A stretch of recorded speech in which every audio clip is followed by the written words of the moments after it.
Hello everyone, my name is Hoydic and I'm a junior here at Penn State studying petroleum and natural gas engineering.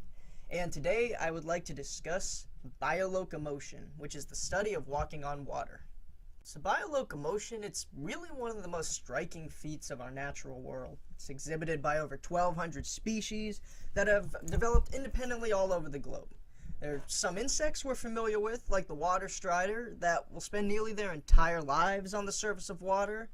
While there's some more unfamiliar species, like the basilisk lizard, that employ water walking under particular circumstances, for example, to avoid a predator. So biolocomotion, it's quite a complex study, and a lot of forces come into play.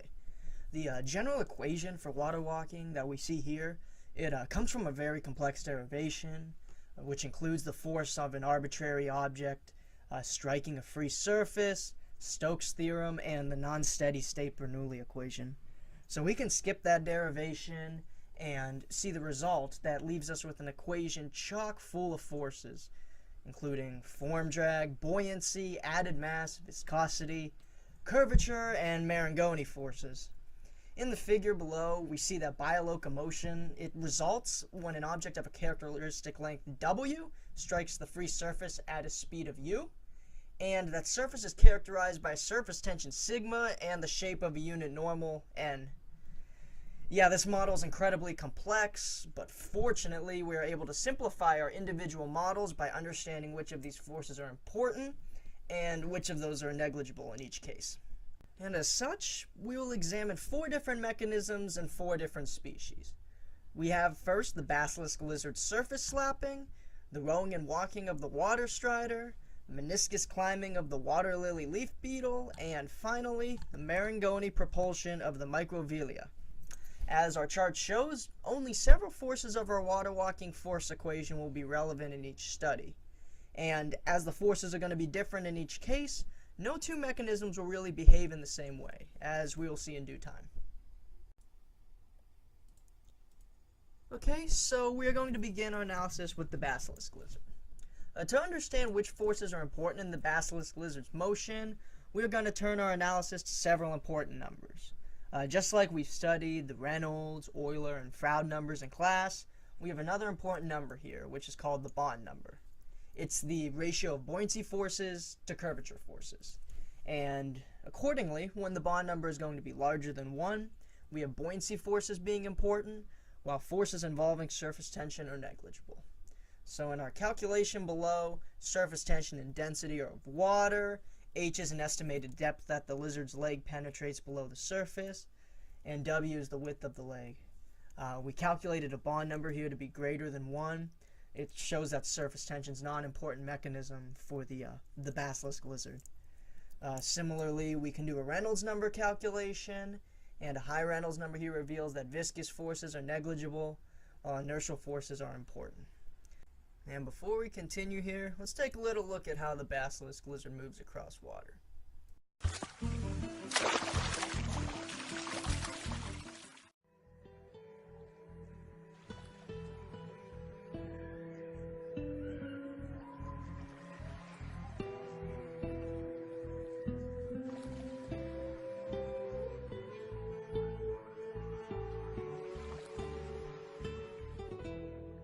Alright, so now that we know that the basilisk lizard's motion is a result of form drag, inertial, and buoyancy forces, how does the surface slapping work that we see in the BBC video? Well, we can break down the lizard's motion across the surface of water into 3 distinct phases. The first of which is called the slapping phase, and it's marked by the vertical impact of the lizard's foot on the surface of water and an associated vertical reaction force. The second phase is called the stroke phase, and in this, the lizard's fan feet generate a deep cavity filled with air against the back of which they push. There's an associated propulsive force that results from the combining of form drag, added mass, and hydrostatic forces. Finally, for surface propulsion, the lizard must retract or recover its foot before the collapse of the air cavity, and if this doesn't happen, there's a resulting downward force that will drive the lizard's leg and obviously the lizard underwater. So several authors have simplified this model by balancing the weight of the lizard with the propulsive slapping force. And we can solve for the area after a force balance using the mass of a large basilisk lizard and the mean velocity of a lizard. And we solve for a foot area that's actually very similar to that of a large basilisk lizard. And as area is proportional to mass, we can understand why smaller and younger lizards can initiate their water walking from within the water, while older, larger, and more sluggish lizards must get a running start from the land. So next we have the water strider. And for the water strider's movement across the surface of water, the mechanism that we're dealing with is really quite different from the basilisk lizard. And we can arrive at the conclusion that added mass and curvature forces are the relevant forces here, from an analysis of the Reynolds number and other numbers, just like we did for the basilisk lizard. Now, two scientists, Mansfield and Keller, were able to generalize that the Archimedes principle for the water strider shows that the curvature forces are going to be equal to the weight of the fluid displaced by the meniscus. And as a result, we see that the water strider is able to walk on water due to the fact that the width of its leg is much smaller than its length. And that allows for us to create a very simple force balance where the weight of the insect is equal to the curvature per unit length. So the force balance here shows why heavier bodies cannot rest on the surface of water like water striders. They're simply too heavy, so they must rely on striking the surface to support their own weight, just like the basilisk lizard does. While lighter water striders, for example, can enjoy resting on the free surface, minorly deforming it, creating a meniscus, and it's sort of like standing on a trampoline. And in case you haven't seen a water strider before, have a quick look.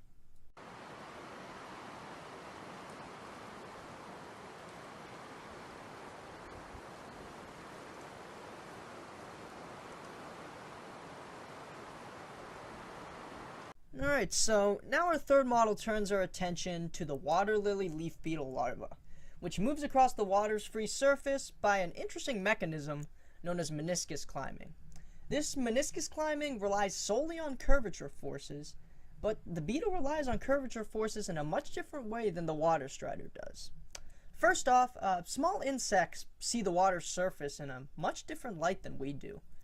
For example, while a pond may appear flat to us, in the realm of millimeters, the water's surface actually has pretty significant topography. And thus, to overcome the features at the surface, these larvae need to arch their back. And when they arch their back, they generate a meniscus and an associated lateral force that actually drives them up the meniscus. And movement here is able to occur because the surface energy generated from arching the back it exceeds the gravitational potential energy from ascending the meniscus. So as a result here, we see that the larva is drawn up the meniscus by capillary forces. One interesting discussion is that the beetle here is known as a wetting insect, meaning that it's attracted to the wetting phase, which is water, to move along the free surface. The less dense non-wetting phase here is air, and as such, there are some insects too that are classified as non-wetting insects, meaning that they move across the free surface by deflecting themselves from the free surface, instead of attracting themselves to it and moving along with it. Thus, our final study turns to the Microvelia, which moves across water by a mechanism known as Marangoni propulsion.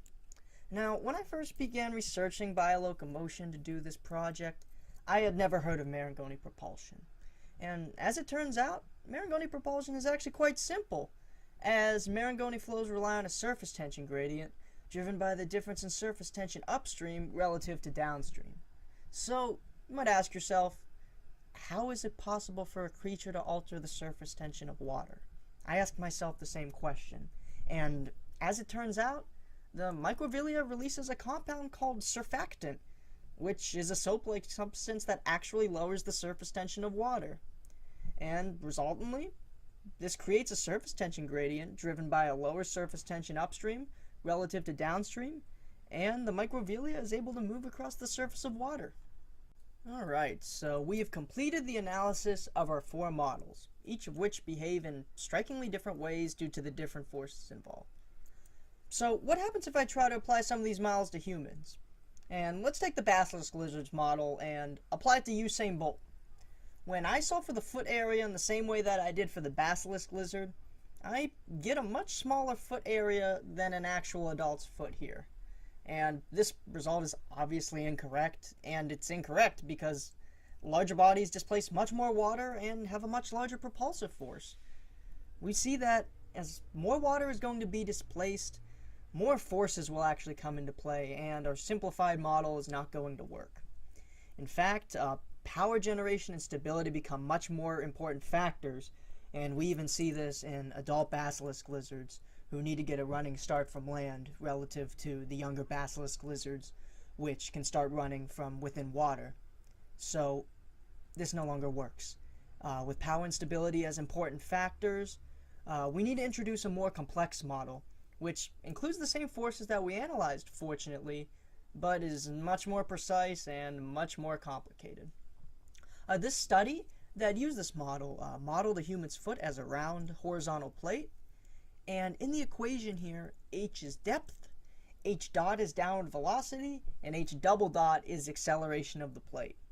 The coefficients here, ch, cd, and cm, they represent all the forces involved, and they're determined experimentally. And as such, this model shows that a human would need to run at 30 meters per second and generate 15 times his muscle power to run across water. If we're looking at Usain Bolt's top speed of 12.4 meters per second, his shoes would need to be almost a square meter in area, each. Now what about if I use the water striders model? Well, there's really not any way to improve upon this model, as we're just balancing the force of surface tension with weight. So for say a 70 kilogram human, the perimeter of each of his feet would need to be nearly 10 kilometers each. And that results pretty much comical. It's ridiculous. And now we are at the end of the road. And in our little trek into the world of biolocomotion, we've learned that there's a variety of forces involved in movement across the surface of water. Depending on the specific mechanism we're dealing with, there's different relevant forces that will lead to unique methods of biolocomotion, which end up functioning in strikingly different ways. If we try to apply some of these models to humans, we see that we come up short every time, and whether it be in foot size, weight, power generation, or speed, humans are just not meant to move across water like some other creatures are. I hope you enjoyed our little journey very much, and I hope you got something out of it. Thank you very much for your time.